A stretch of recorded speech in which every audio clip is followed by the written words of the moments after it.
Hi, yes, I'm Susan Onysko. You guys had me out to your camera club in December of 2019, which really is only a little over a year ago. And I spoke on cosplay photography, kind of creative studio photography.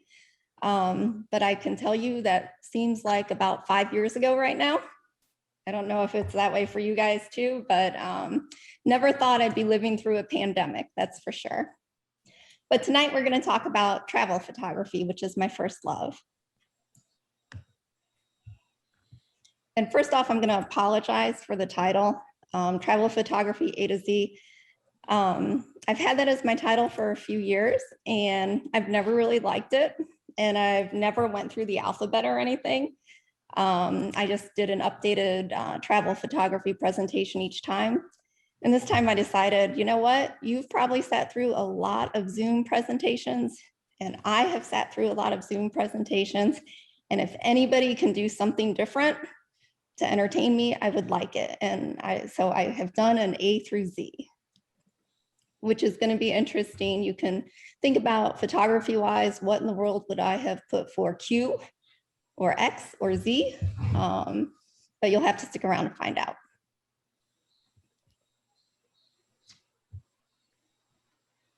So, and like I said, you guys met me before. I started out coming to Camera Club, probably like you guys, and bringing photos of my kids and pretty much getting lambasted at competitions and figuring out that I had to learn photography somehow. So what I did was I went on a popular photography magazine. I'm sure you guys remember that. I think it's defunct now. But I'd go on their photography treks. And what you would do is you'd go to a location with a professional photographer, and they would teach you about your camera, and they were sponsored by Nikon, and I'm a Nikon shooter, so that worked really well. They'd set up photo shoots. You'd come home with great photos. And amazingly, I took better photos when I got home. So it was definitely worth it. One trip became 3 trips a year. I started doing portraits and weddings. And then I started that cosplay project, which you guys have heard about. And I do have photos up at Cleveland Hopkins Airport. They're in the international section. So if you go through customs, you'll see them. And right now the traffic is slow, I'm sure, but I'm hoping it gets back to normal soon. I'm also a founding member of Photo Nostrum Gallery in Barcelona, Spain, and have photos on exhibit there. But basically, I travel with my family, I travel with friends, and then those are some of the pictures.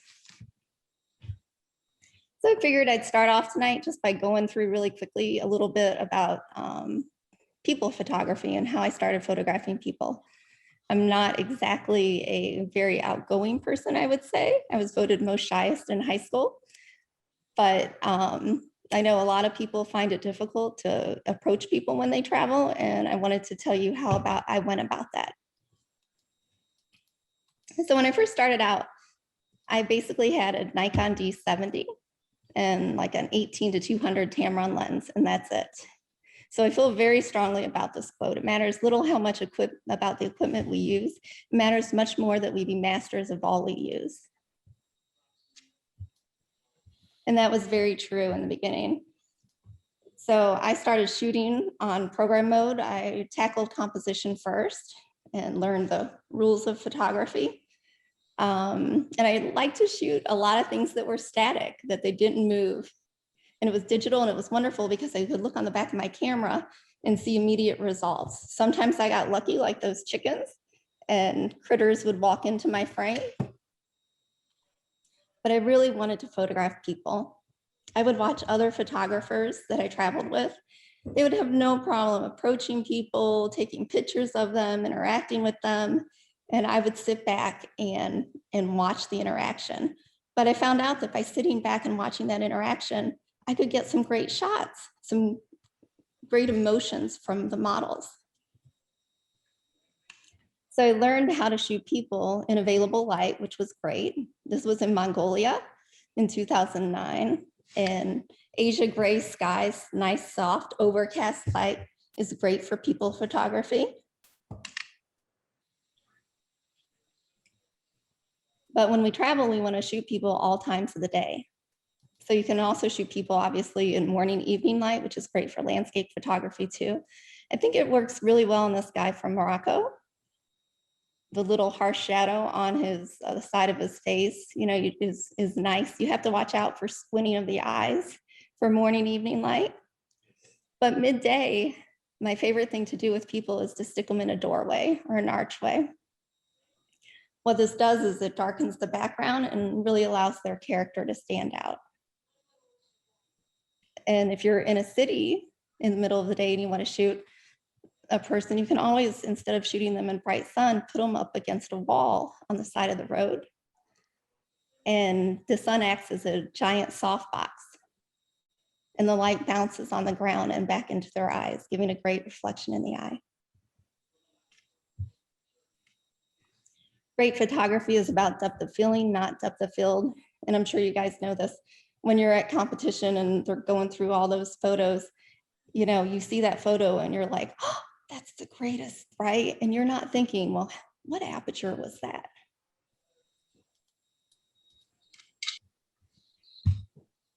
So when I was shooting people, I started to realize that little things made all the difference. A headshot was a great headshot, nice light, wonderful. But when people did something, it made the photograph much more interesting. So when I shoot people, I shoot them on you would shoot sports, like a fast frame rate, continuous high for Nikon shooters.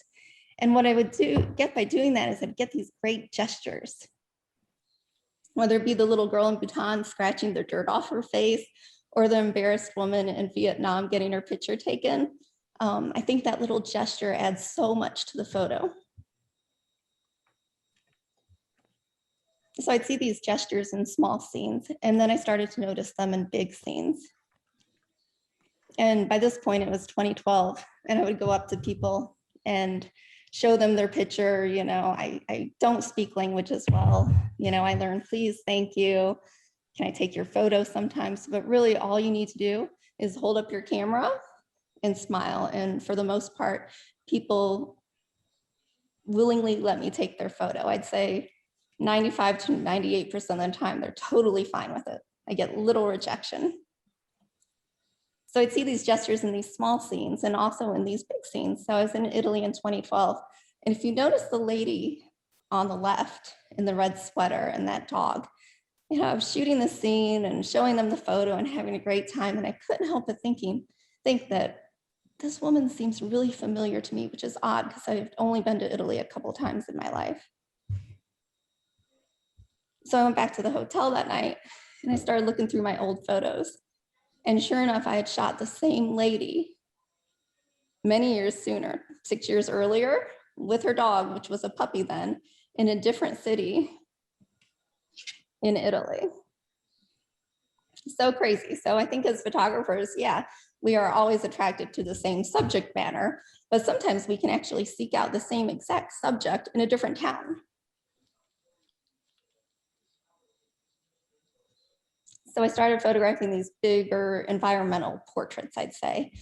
And I feel most comfortable with a 70 to 200 lens. So, I went to this textile factory in India and I started doing that and the light wasn't that great. It wasn't working. And it's funny how it takes you a little bit of time to come up with the right shot. But this ended up being one of my favorites, a wider shot, like this worker was on a stage. And the more I shot people, the more I realized it wasn't all about photography. What it really was about was predicting behavior and emotions. And it's amazing how much that plays a part in photography. So I'd visited a festival in Western China, and it's an area now that you can't really probably get to, the Xinjiang area, and it has beautiful ethnic minorities in China. And I went with a small group of photographers. There's probably 3 or 4 of us, and we went to this festival. Well, everybody went to the center of the stage to see what was going on. And I thought, I'm going to walk the edges and visit people in their tents getting ready. And then I found this lake with this broken bridge. And sure enough, people came to it, older people came to it and, shook their head and walked away. And I'm like, I just have to wait. you know, somebody's going to come and try to cross it. And sure enough, these two little girls came, and I was like, that's it. But it pays to have little patience. So I craved to seize the whole essence in the confines of one single photograph of some situation that was in the process of unrolling itself before my eyes. So I'm an observer. I go into a scene, usually I have a 24-70 lens on one hip and a 70-200 on the other. And I start with portraits because that's what I'm most comfortable with. But sometimes there's more. So I sit back and I watch. And as I watched the scene in Vietnam, it was an assembly line. So this guy would come over, he'd grab something, he'd walk back. And I'm talking about the fourth guy there. And, you know, I just clicked away. And eventually when I was looking at this, I thought, you know, it's really interesting how if he was turned the other way, this photo wouldn't have been as effective.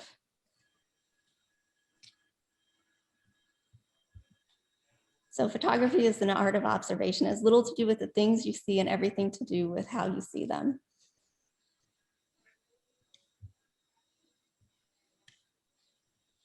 So I was in Cambodia, and if you've been to Angkor Wat, you know, well, it's hot for one thing, and there's tons and tons of tourists, and to get a great shot is really difficult. But if you give a donation to a monastery, what happens is they will basically let you bring a monk to the Angkor Wat and photograph them. So I did that with some friends, and you know, it was tough. People were everywhere, but then we took a break and I noticed him sit down and everybody kind of went away, except for, of course, that one tourist that's sitting behind him. And I started shooting because I love the stoic expression in that moment where he let his guard down. And so in post, I tried to recreate how I felt about the photo instead of exactly what I saw. A good photograph is one that communicates a fact, touches the heart, and leaves the viewer a changed person for having seen it. In a word, it's effective. So the goal is to create a storytelling image with interesting light. You know, I was with some friends in Ireland, and they went into a grocery store, and I'm like, you know, the light's really pretty. If I go down this road and maybe turn left or right on the next street, I bet you I'll get some interesting side light on the buildings. And so I did, and you know, I was hoping to get a colorful house, some windows, but little did I know I'd get this great older man in the doorway. And I sat there and took a couple shots, and then I noticed in the corner of my eye, this little kid was his next door neighbor, and his mom was opening this toy truck they had gotten from the store for him. And you know, the next thing I know, he comes and shows the man, he's all excited and starts rolling this truck on the road.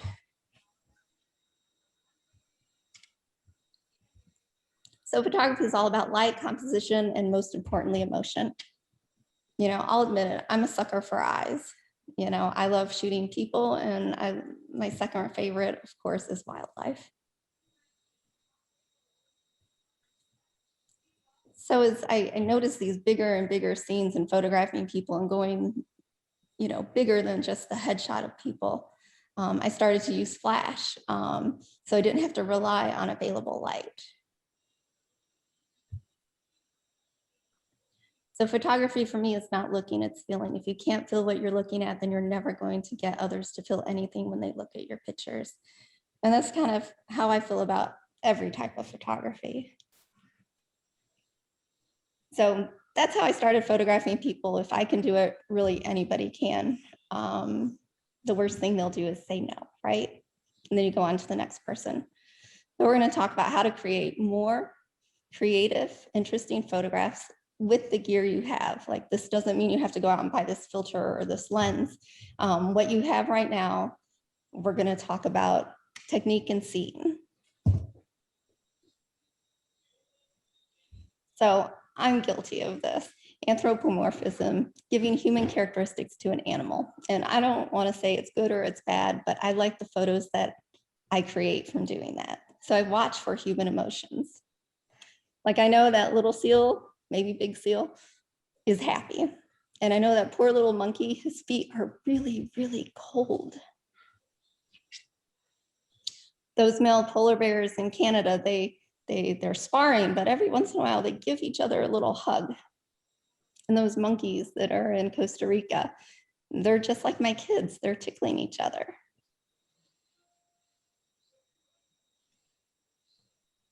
So also abstracts, and this is actually where, I think this may be where I met Roberta, or I know we've traveled there before.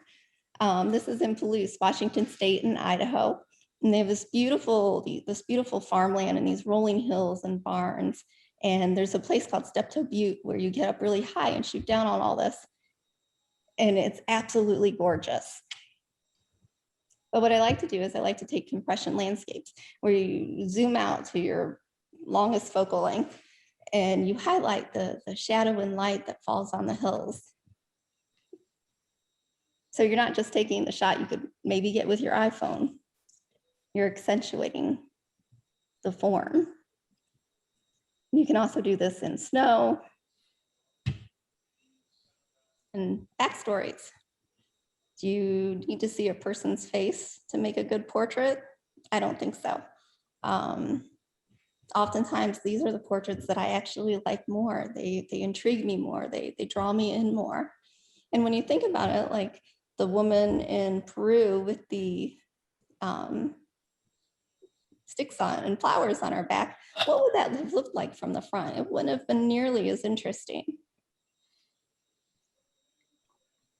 As people, we love pattern, but interrupted pattern is much more interesting. Very true, right?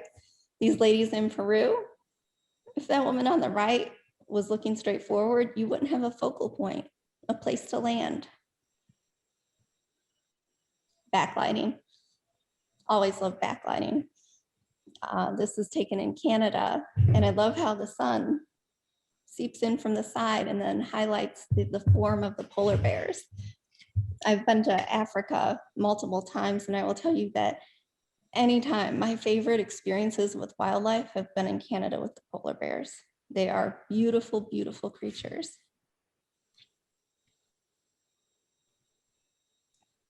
Belly shots.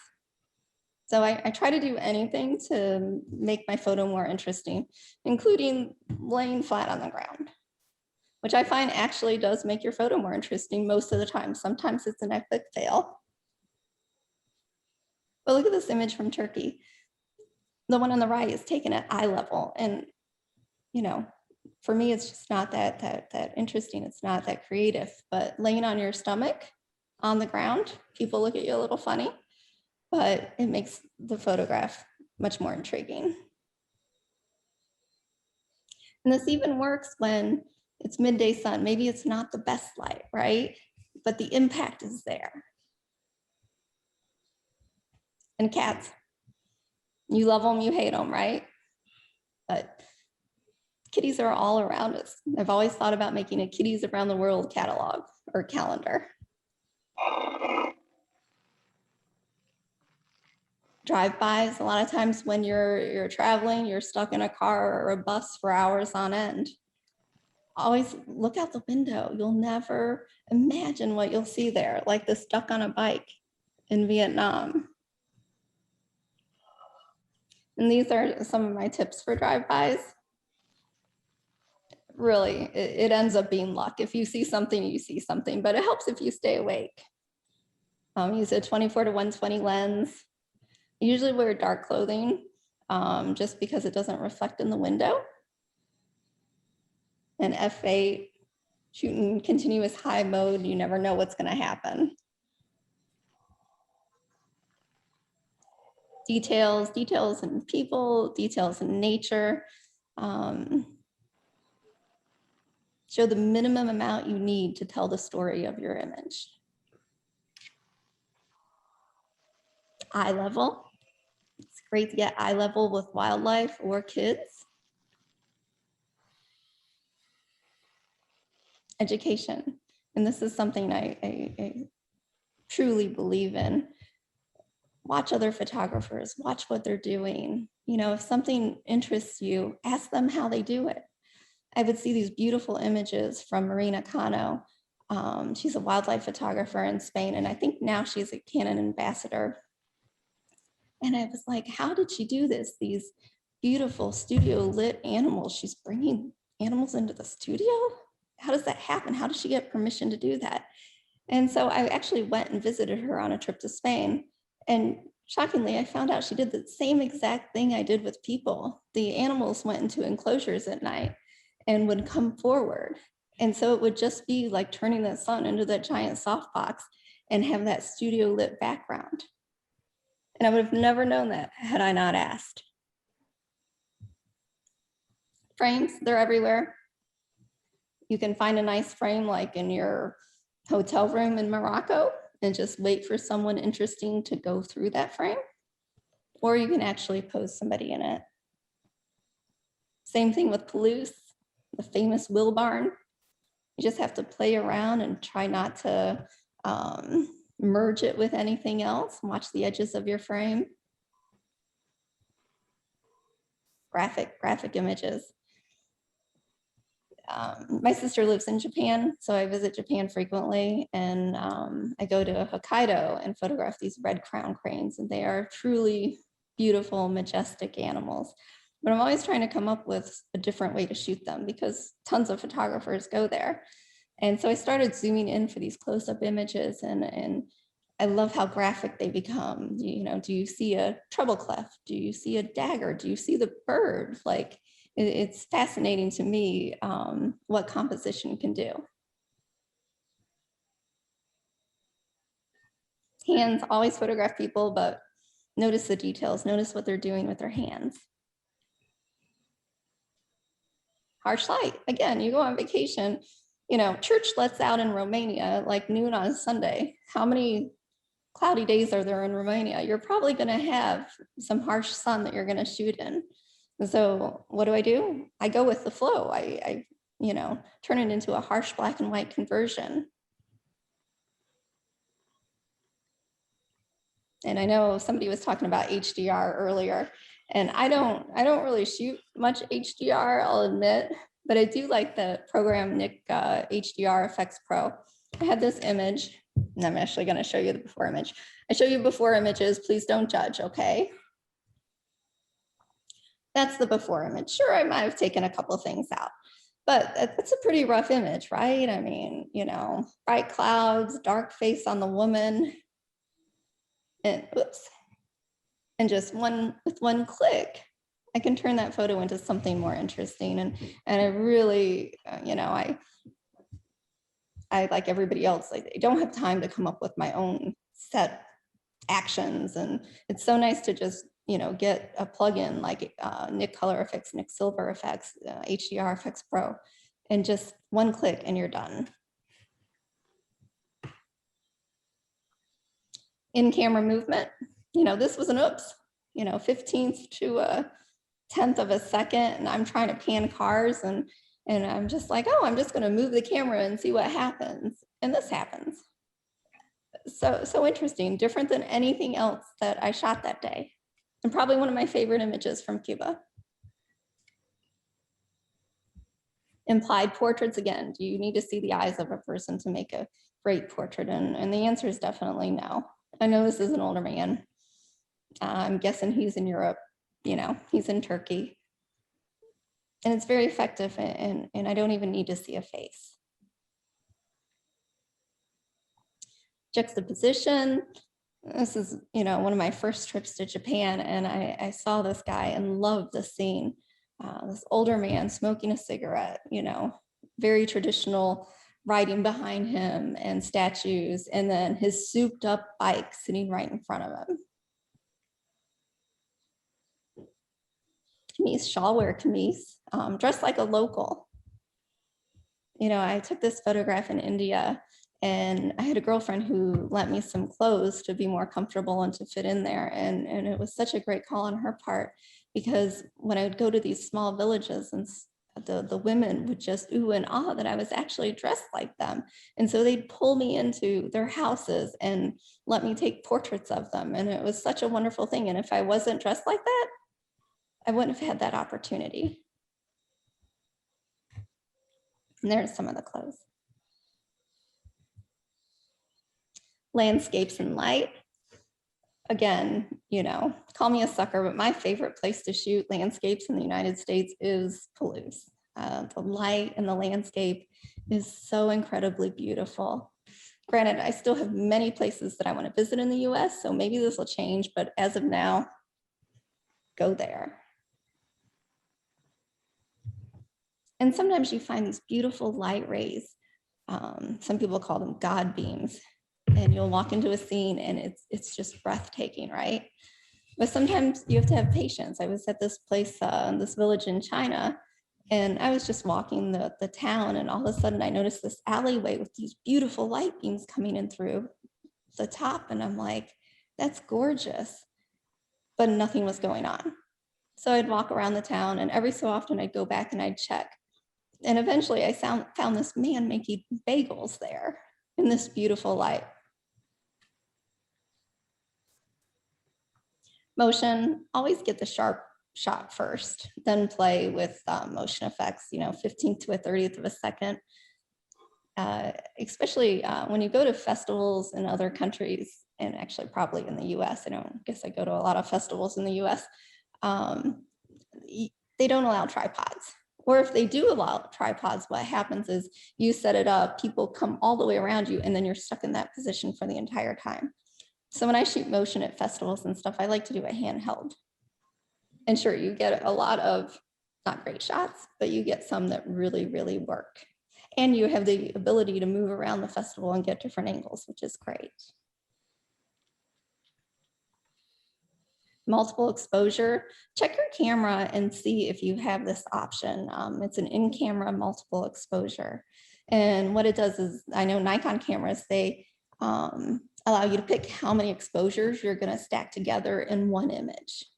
And so for this image in Australia, all I did was I took a photograph of the water and a photograph of the sunset, and then the camera stacked them together, and this is what happened. Super easy. Just see if your camera has it. Same thing here in Santa Fe. This is a pretty nice reflection that I found, right? But it really wasn't a reflection I found. I found two different images that I liked, and I combined them in camera together.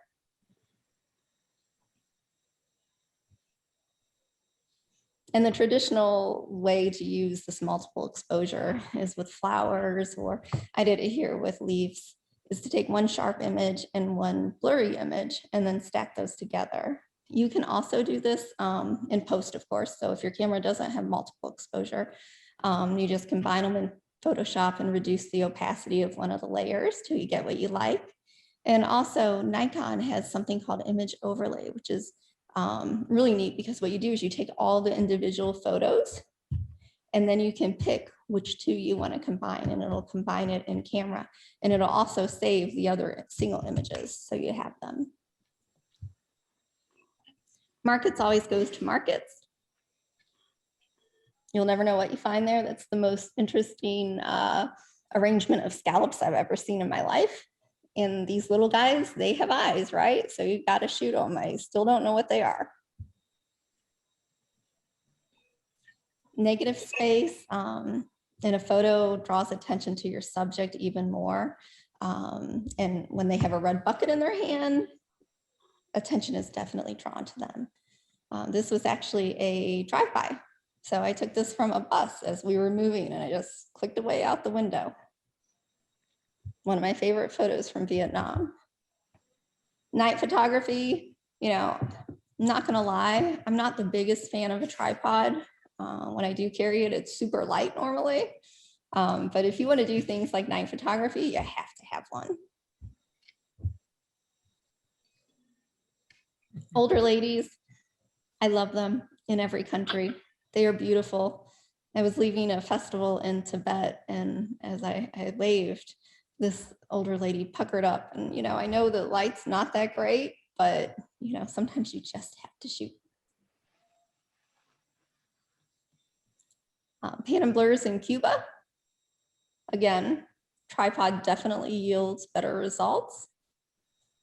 This is, I think, a 1/10 of a second maybe with a tripod. And I love the one on the right. It's cars going in opposite directions, and you actually get a little peek at that other car. quickness, yeah, that's what I did for Q. So I love those belly shots, right? Making the photo more interesting. Well, maybe you shouldn't do that when a parade's coming at you, right? So because you have to get up and run quickly. Also, I often think about, do I work out at home so I'm quicker on trips? Or do I work out on trips so I'm quicker at home? This is a photo of my friend and me on Machu Picchu, and she had a heavy backpack and we're at high altitude and she got stuck, so we both had to really work to get up. Reflections, you guys know these. I try to Google images before I leave for a trip, and sometimes that's good and sometimes that's bad. In India, I knew what I was getting into. The Taj Mahal is super, super busy at all times of day. But, you think if you line up at 4 a.m., you're going to get there and there's going to be no people there. But unfortunately, that's not the case. So you work with what you have. And here, I'm looking at the entire scene and the big scene. I'm like, oh my gosh, what am I going to do? Right? I have to make some kind of photo at the Taj Mahal while I'm here. And so what I do is I zoom in on that reflection. Now I have to have a little bit of patience and wait until there's, all traditionally dressed people walking through the frame, but it definitely made an image that I'd hang on my wall from the Taj Mahal. Reflections are everywhere. Mirrors, pools, ponds, puddles when it rains. Shoot through. Basically, all you do is find something you can shoot through to your model. And what I did on the right here is the model had like a big poofy crinoline dress, and it was itching, it was uncomfortable. We took the crinoline off, and I thought, why not shoot through that? So we pulled that up. Sometimes you have to manually focus to get your model sharp, but it does work. Same thing with this monk. S-curves, they're everywhere.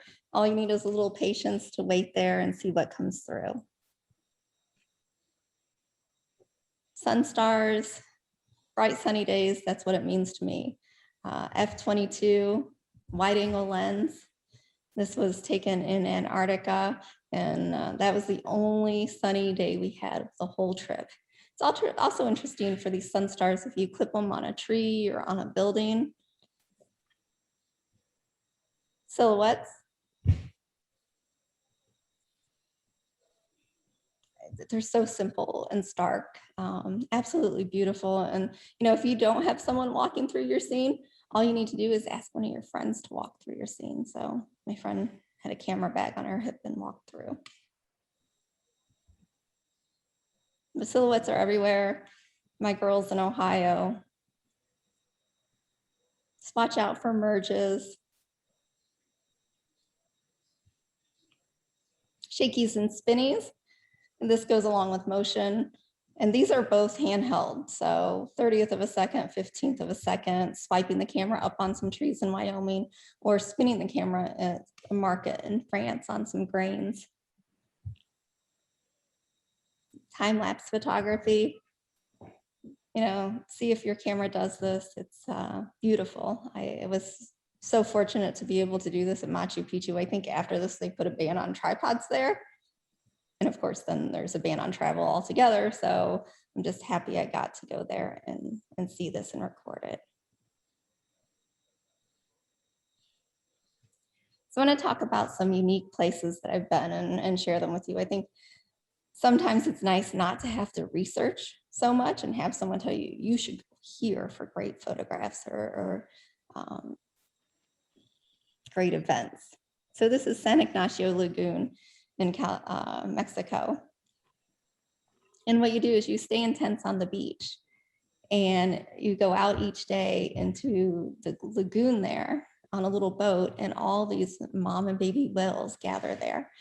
And the babies will just come up to the boat and they'll nudge your boat, they'll let you pet them.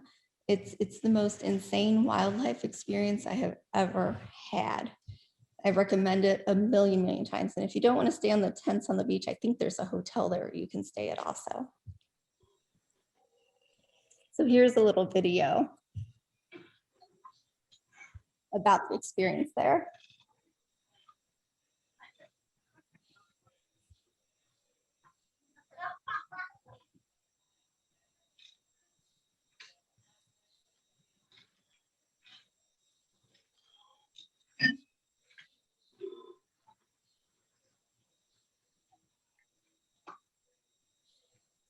So you get pretty close to those whales.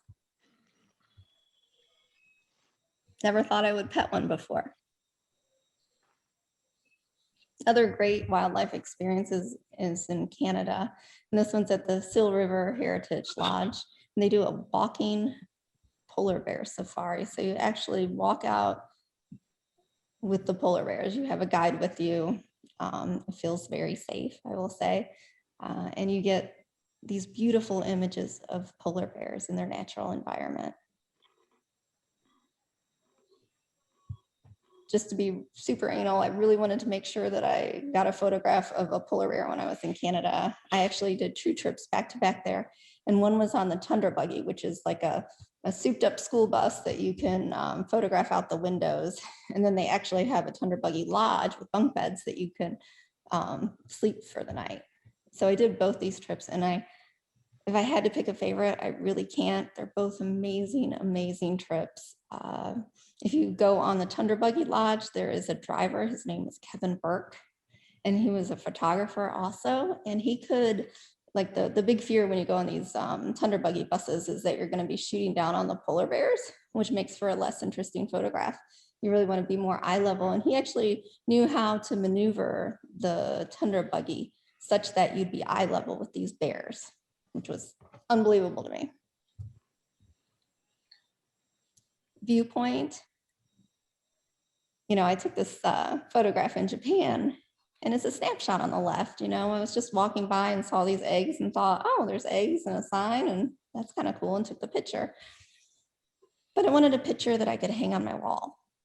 And so I started thinking about how to go about this. So it was right when the D850 came out, which has a lot of megapixels.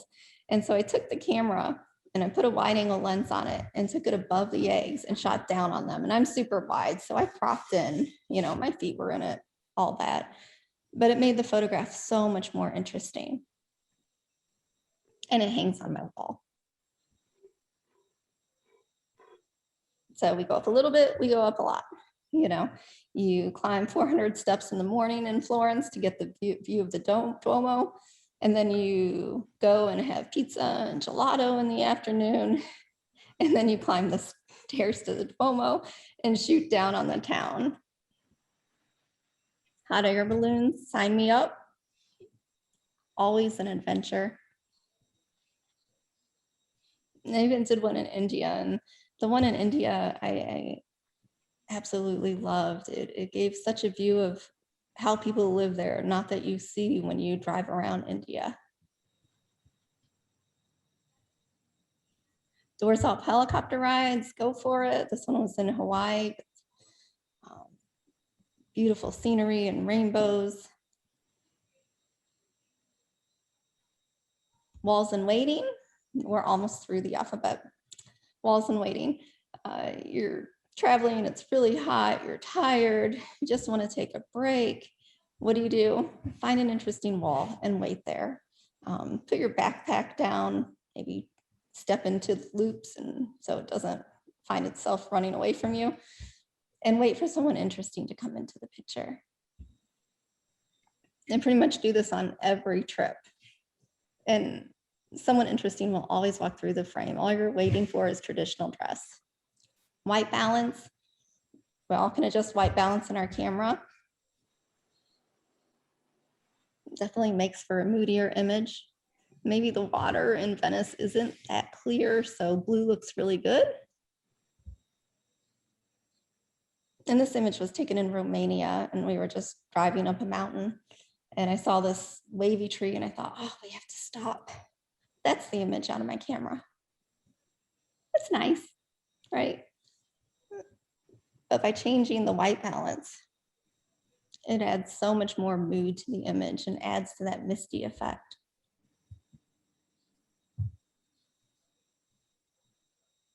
What was I going to do for X Factor? You know, it's what makes us you when we photograph. Noteworthy special talent or quality. For me, it's simplicity. I love images that are easy on the eyes, where you know exactly where to focus and your eye roams through the frame. That's like the normal scene. I mean, the light's kind of harsh, the shadows are kind of dark, but when you zoom in, it makes a much more creative photo. So look and think before opening the shutter. The heart and the mind are the true lens of the camera.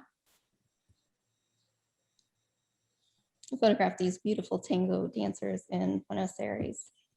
And I love it, right? The colors there, they're there, you know, she's in a frame, it's great, but to me, something was missing.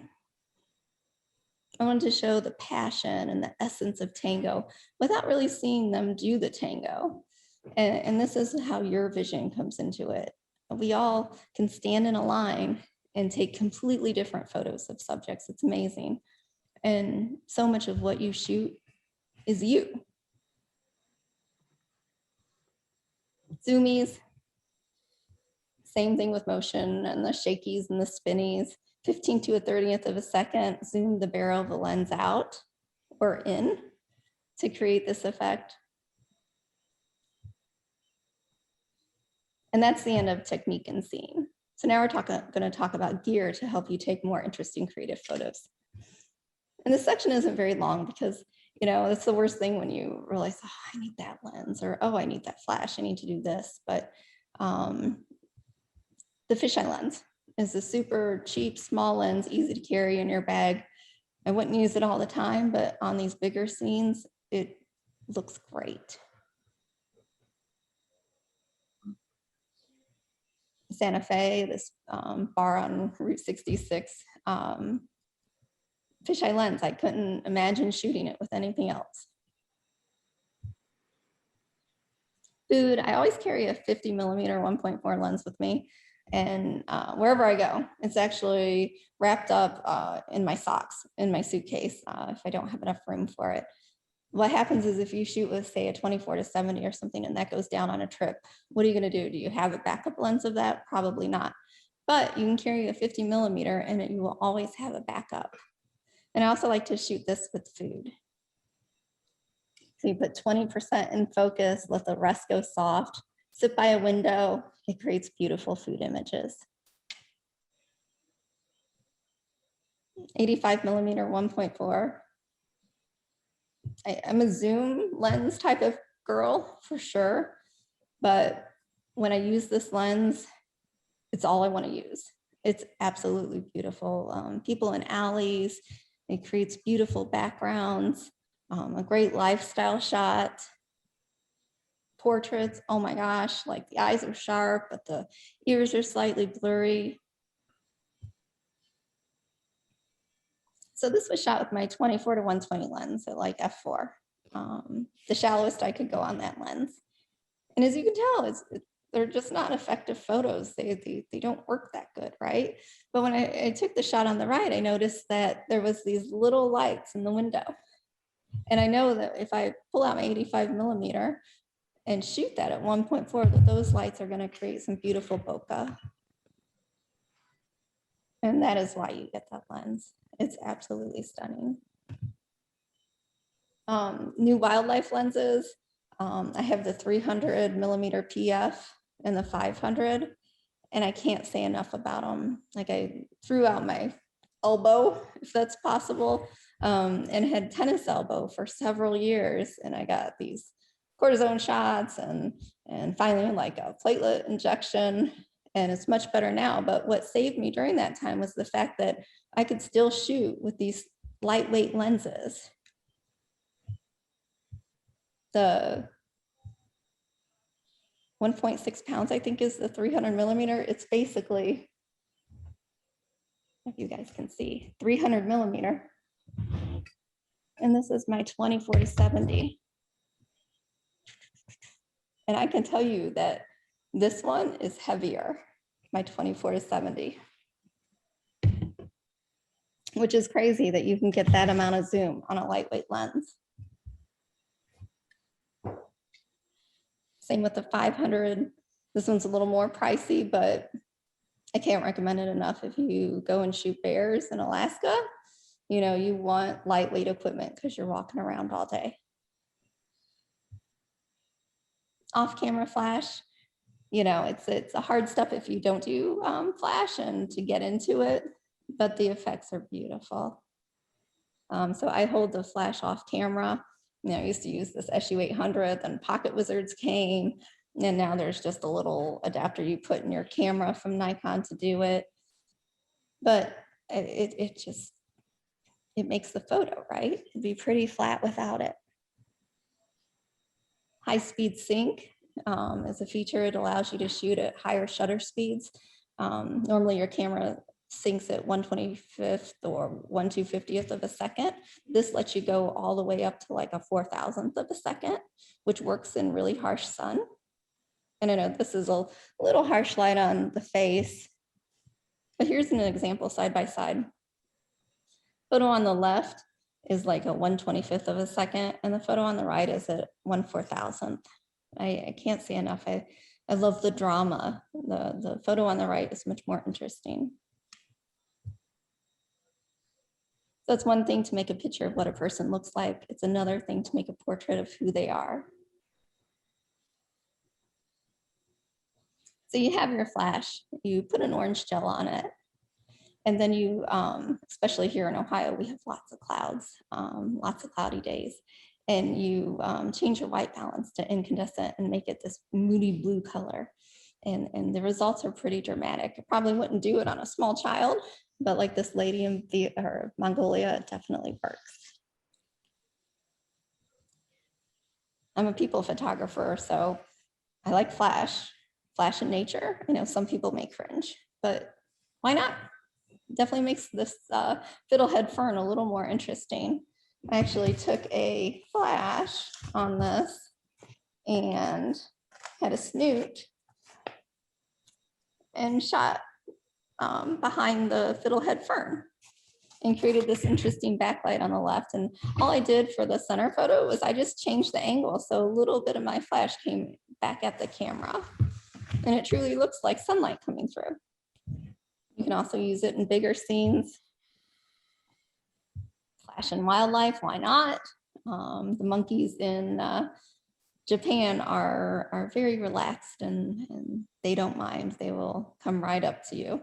It's a little hard to hold because you've got a flash in one hand and your camera in the other, and then you're trying to get the right angle on the monkey, but it definitely does work.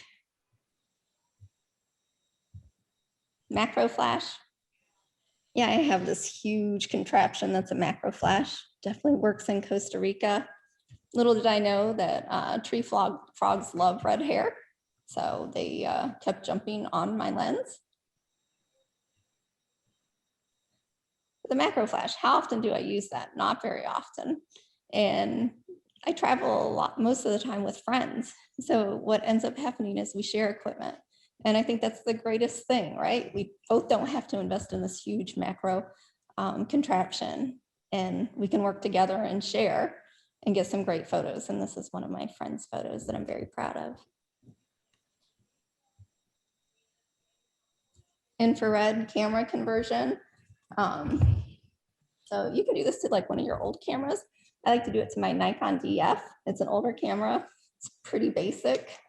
No video features, anything like that, but that makes it a lot less weight to carry. So I keep that Nikon DF in my bag, and every once in a while I pull it all out and shoot infrared with it. I converted the camera through Live Pixel.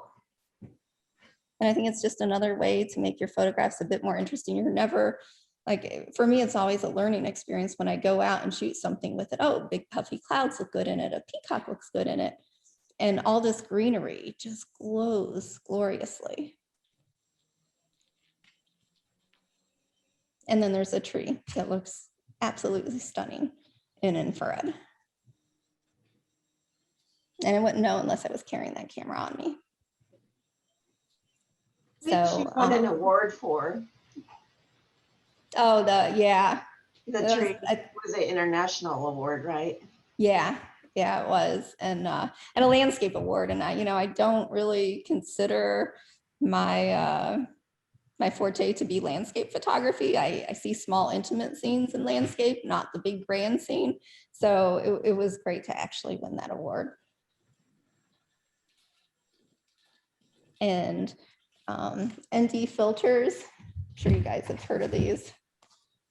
These are these little filters. They're very pricey. That go on the front of your camera and slow your exposure time down. And so in bright sun, you can slow down water, and they're just gorgeous. And you can, I'm not a math person by any means, but you can get an app for your phone called ND Timer, and it'll tell your exposure time. Oh, you should shoot this, for 1 minute, 30 seconds, at whatever. But I find it amazing when you look at scenes and you actually have to think about how you're going to make this photo interesting, right? That photo in Maine, ignore the dust spots on the camera, but what can I do to make that more interesting? Yeah, black and white maybe, but I wonder if I slow down the water and it was a little bit of wind in the air, like if those reeds would go back and forth. And sure enough, they did. Then I added a filter in post. Beautiful clouds coming at you in Patagonia. They look great without a filter, but you can always add a filter, slow down the clouds even more. And I love the sense of movement that it gives. Iceland. I mean, does this scream Iceland to you? Probably not. You could probably take this on Lake Erie. Slow down the water, a little movement in the sky, and it's all about color and mood. Combine those creative effects, right? Okay, I'm gonna put my slow-mo filter on my infrared camera.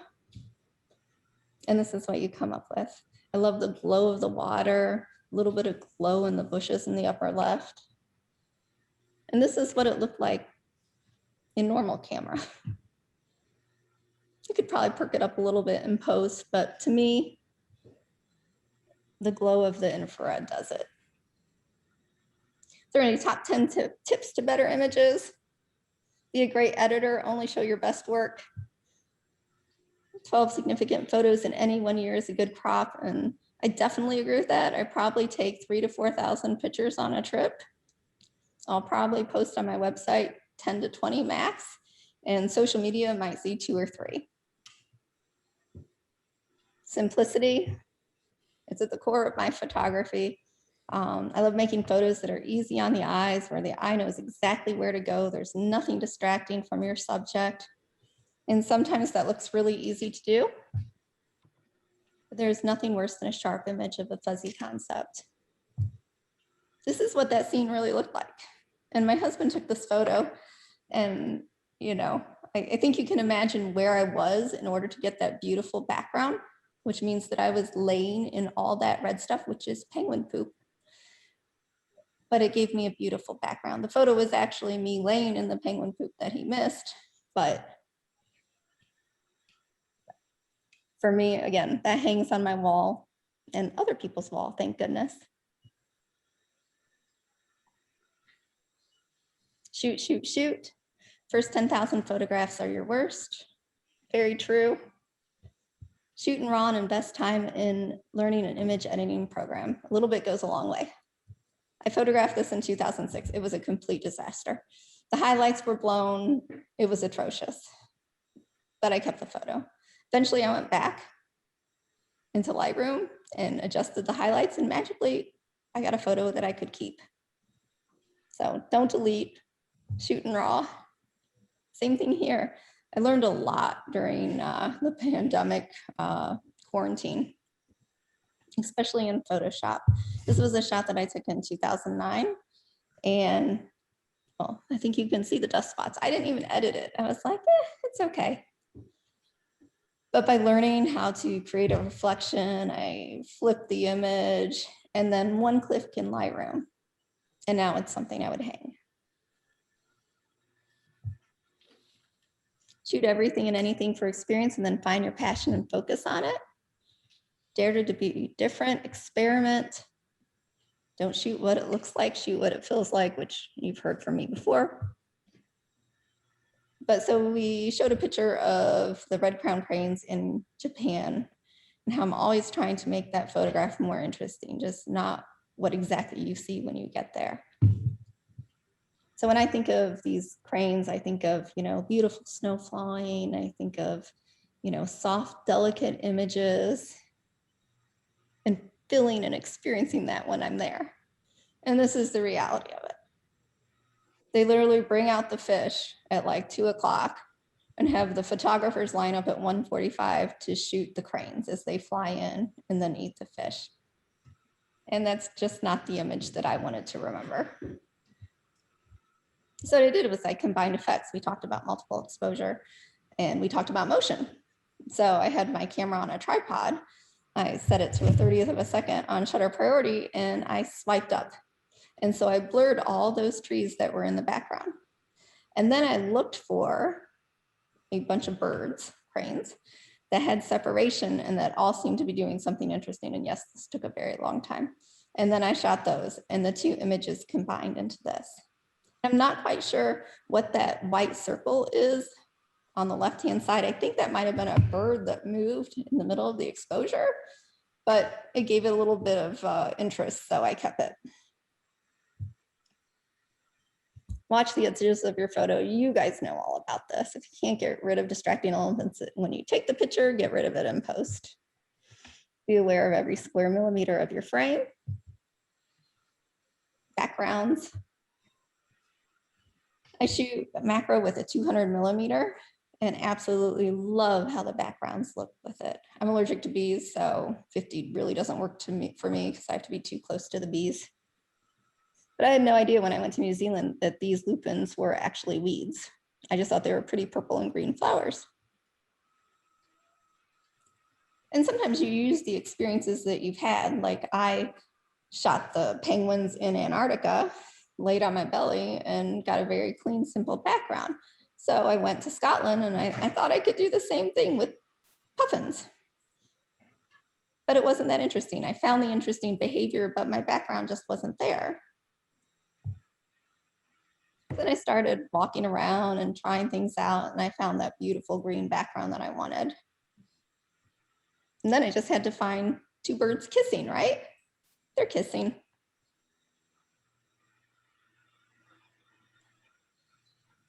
So in Myanmar, again, another place I am so glad I got to go to. We ended up at Inlay Lake, which is beautiful. You have your little room on the lake. And we unfortunately got there super late at night and they said, oh, we have some models lined up for you in the morning to come at sunrise, which was fantastic, but it was pitch black. I had absolutely no idea what anything looked like. So I woke up in the morning and they were out there with these lily pads and I'm like, wow, that's really not the shot that I was planning on getting. I pictured, grandiose plans, this, beautiful still lake and this beautiful, wonderful fisherman and well, it didn't happen. So then I had to go find a better location, a better background. So we found a little location on this dock here, but then everybody was going in and out to this other dock. So again, patience pays off. So you wait till no one's behind you and then you shoot, and I got the image that I wanted. And zoom in or move in. If your photos aren't good enough, then you're not close enough. And you can take this several ways. You can take it that you physically need to zoom in more, or maybe you're not close enough to your subject. Impact.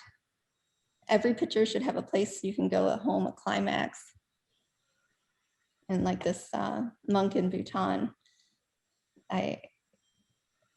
again, just simplicity, your eye knows exactly where to go on him.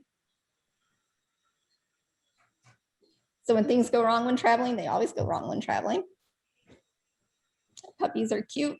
Civets in Indonesia are super cute, but I can tell you I'm going to be a lot more careful with the wildlife that I let sit on my table while I eat and drink in different countries now. But the little civet loved my lens cap. Bugs, they're everywhere. In some markets you eat them.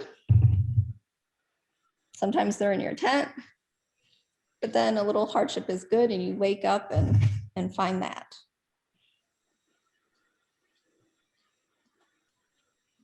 Security permission problems, just know if you bring out a big flash, people are going to take you down. They're going to tell you that you cannot shoot there.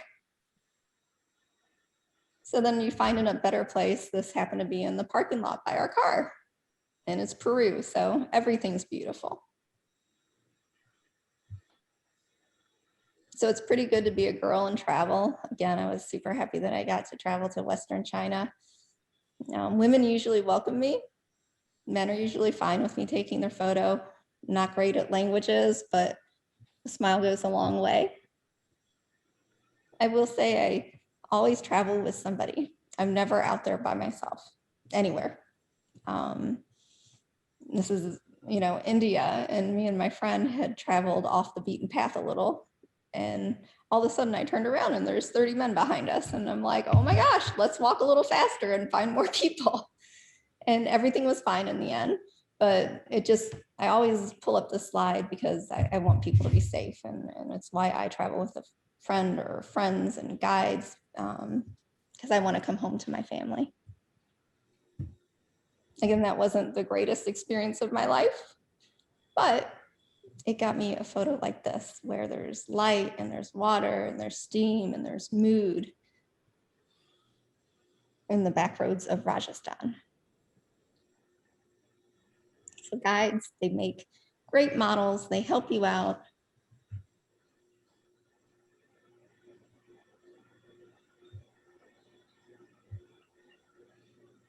And even when you really want that woman to pose, with the shawl over her head in the doorway, and you can't find that woman, what does your very manly male guide do? He takes off his sweatshirt and throws it over his head and poses for you. They are happy to do it, and I can't recommend them enough. So we went to Carnival in Italy, in Venice, and it was crazy. And I'm not a person that likes to shoot in crazy situations like that. So I looked up on Model Mayhem and found a model locally in Venice and said, do you want to shoot? And she said, sure. And she actually had all these connections to the shipyards in Venice. So we got to go all over to these places that no one else got to go to. The greatest thing about guides is their ability to get you a model release when you need one. So what I like to do is when I take pictures of people is I go back to the hotel, because I'm staying multiple nights, and I print the pictures out. And then I bring them back the next day, and then we get the model releases. And as you can tell, these ladies in Kenya were pretty happy with their photo.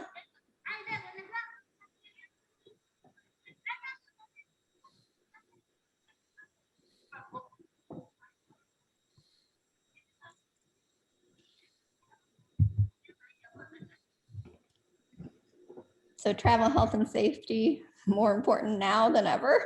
Travel.state.gov gives you vaccination requirements, if you need malaria for a certain country or region. And of course, now what you do for COVID to go to these places. I use TripAdvisor, Tour HQ to find guides. Jet lag, it sucks. I think it's really going to suck when we get back to traveling.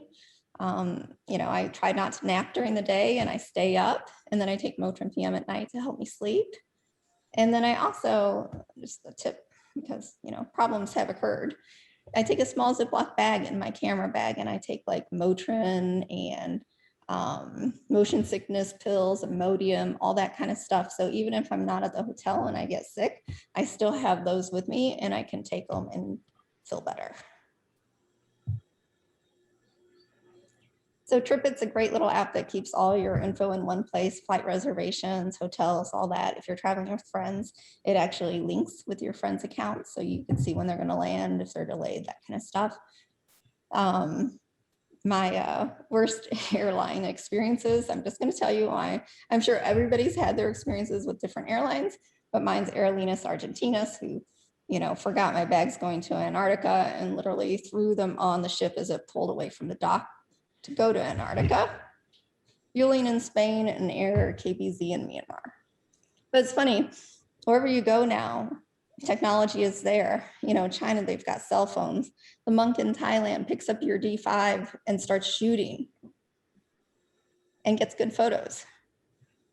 So it's more important to click with people than to click with the shutter. This was in China where we got to go to that great festival and everything. And unfortunately, there was one road that took us to that festival and the government decided to close it that day. So we had nowhere to go. So we ended up just staying. I think they called this a yurt, but I don't call this a yurt, in these cement buildings in the upper left. And you can actually tell, I couldn't tell when I was there, but if you look a little bit above that in the distance, you'll see the bathroom. So everybody, of course, could see you going to the bathroom, which was great. And you slept with strangers, which was even more interesting. But you had a great experience, even with all that. This family, they really wanted me to see how they prayed and then slaughtered their food for dinner. So I got to take photos during that, which was very interesting. Not photos that I would look back at or photos I would show you, but they were thrilled that I was taking them, and I'm actually glad I had the experience. They're actually playing a game there with some kind of hide on the horses, and the men are coming back on their yaks from setting up the festival. And that baby, you know, can you imagine being a baby and having that view? So being flexible is a necessity when traveling. Like I said, I go back and forth if you should research your trip beforehand or not. And, you know, I don't like to get my hopes up and then have them, you know, go out the window. So I had this great shot I wanted to get in the tanneries in Fez, wide angle, these beautiful vats of dye and early morning light coming through. And that was the shot in my heart and head. Gonna get that. And we get there and they have been disagreements between the workers and the landing that you shoot that shot from, because they're not getting a kickback from them, which they rightfully should get a kickback from there. But we weren't allowed to shoot. So that shot was out the window and I was devastated. But you know, you find something to shoot, right? I actually like my photos, they're more me. They're individual photos than instead of what everybody gets from that location. Bad weather. Sure, I guess there's some bad weather if there's lots of lightning, but lightning looks really good on photographs, right? The foggy days, you know, Arches, I went there and it rained and was cloudy for days, but I still got some interesting photos I liked. And now I have to go back. Romania, snowstorms with wildlife, love them. They add so much mood and atmosphere to the image. Peru, a light mist, looks beautiful. Storms coming in, make incredible skies. And that fall snowstorm that you're not expecting. This again was in Palouse. This was for my 40th birthday.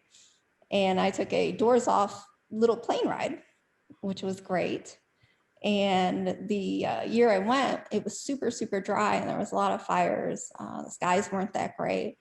But what happened is when I went up in this plane, a truck had went down the road and created this interesting line of dust behind it.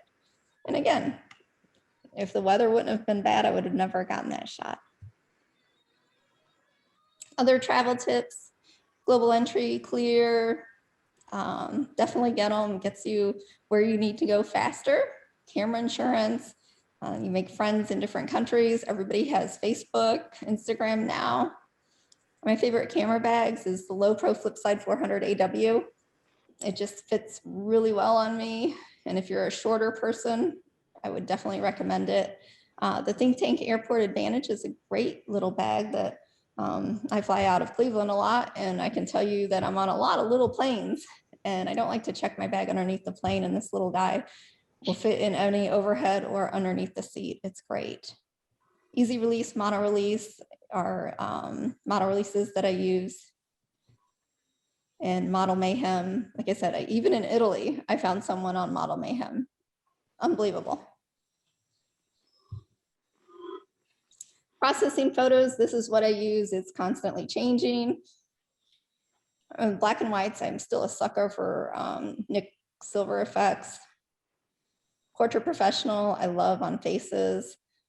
And Portraiture 3 does great with skin smoothing. Black and white, I have lots of reasons why I convert a photo to black and white. A lot of times there is no color there anyway, and it just looks better.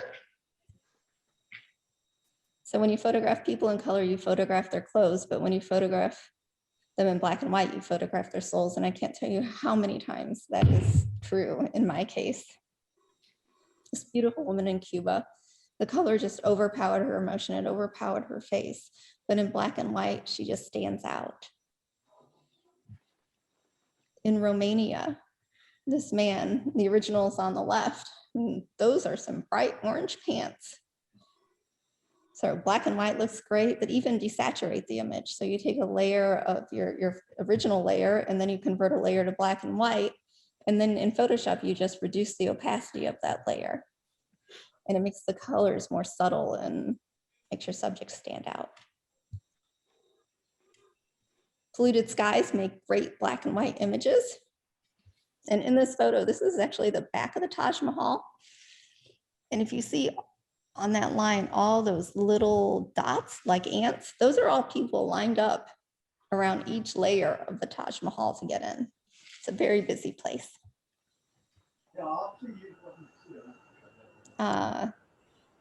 Tilt shift lenses, I used to carry them. They make great photos, even when you're not shooting architecture. But now you can do it in Photoshop. A couple clicks.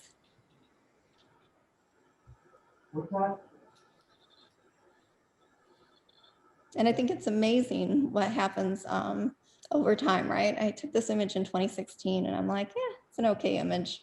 Doesn't really do much. It's kind of flat. You know, this year with the pandemic, I got to really play with images and started working with these bigger landscape scenes and making them more painterly. So dodging and burning. And then I started to play with selectively blurring different parts of the image, right? So like I blurred the trees in this image and it gives it almost a tilt shift effect. And this is all in post. So this is my first attempt at a composite image. It was actually an oops. I really love the photo on the right with the man in the background. But unfortunately my flash wouldn't fire. So I missed the shot, but I really like the photo on the left. So I combined them into one photo and gave it an antique-y feel. Textures, super easy to do. You can make your own or, you know, use a program and just one click it. Doesn't work for every photo, but definitely makes them more interesting. This is my daughter in Japan. Like I said, we travel there a lot and they have studios where you can go and dress up as a geisha, which takes hours and is very uncomfortable. I've actually done it. They take studio portraits of you, but then they let you go out into the town and take pictures. So I took a picture of her up against a wall that I thought was interesting. And then I started playing in post. This is like alien skin bleach bypass filter, which actually kind of makes her look like a geisha. This is an infrared image. And all I did was tone it in Lightroom.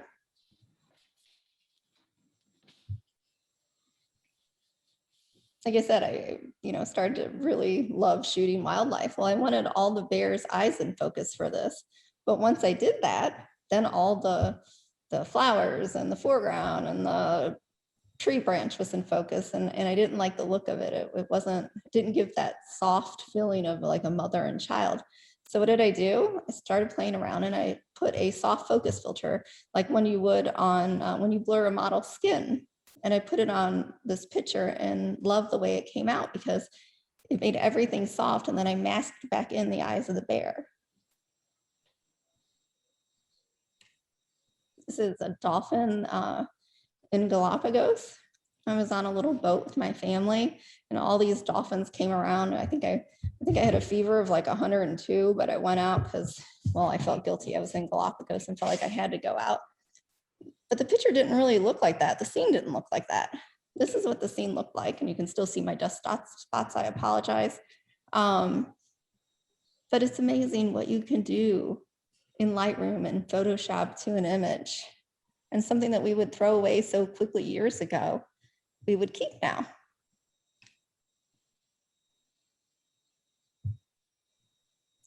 So these are photographers that I follow. You know some of them, Mr. Tomble. I'm sure you know Mr. Joe McNally, Amy Vitale, Nevada Weir, Marina Cano, Credible Wildlife, Lindsay Adler.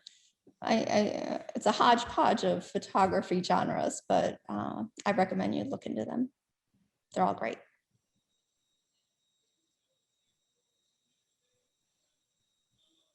And that's it.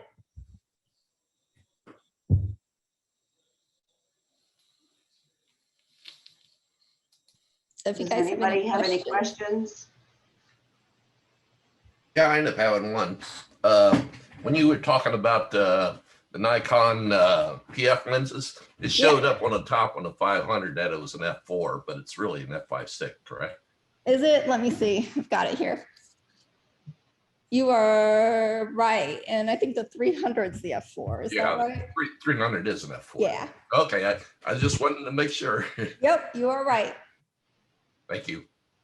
I have a question. Yep.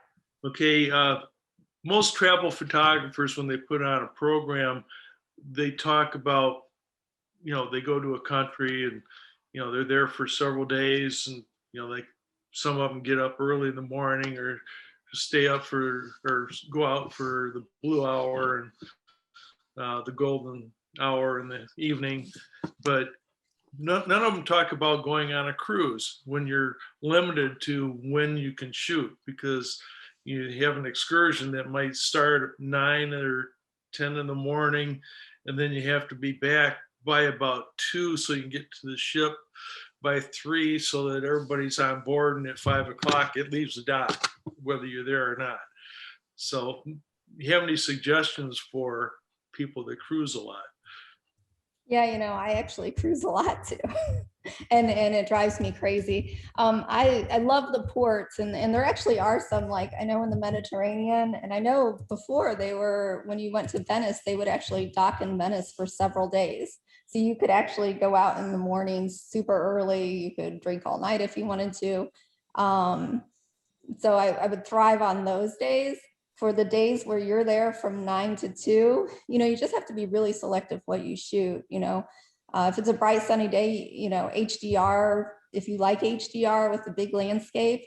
But I like to photograph like more intimate landscapes. Like I'll look for a landscape that has even lighting on it, not like half and half. So that I would think is your best bet. Same with buildings, I would look for one in even light and photograph that. You hope for, I always hope for cloudy days personally, but that doesn't always happen. But just look for soft or even light wherever you can find it. Okay, thank you. Any other Hi, this questions? is Rick. How do you pay for your travels? Does your photography and sale individual prints and this type of thing, does that manage to cover your costs? Heck no. I wish it did. I truly wish it did. It does not. A lot of the trips I do are actually with my family. Me and my husband will go on an anniversary trip each year. We'll go on family vacations. We'll go on cruises. That's how I know how hard it is to shoot on a cruise. But yeah, I wish it made up the cost, but it does not. And, once my kids are out of the house, I still have a couple living at home. I often think maybe I'll go back to weddings because that really seemed to work. But when you have a family, it's kind of hard to give up your weekends. So, but yeah, I wish it did. It does not.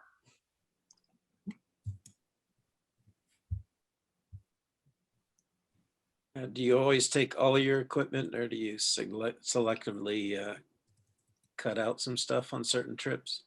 Yeah, I definitely cut out some stuff.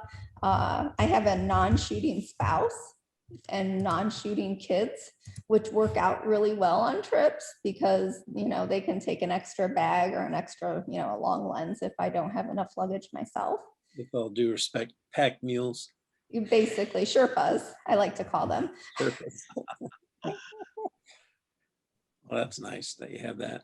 Yeah, it is nice. I have 4 kids. I have a big family. So when we all go on vacation, I can bring everything. Oh, that's good. Your stuff is beautiful, so thanks for sharing. Yeah, thank you guys. I wish I could be there in person. You know, I definitely prefer to be in person with you guys. You guys are great. You were the last club I presented at before the pandemic. So. Oh, real? Yeah, December. Oh, you Yeah. didn't in January, February. Well, thank you very much, Susie. This was really great.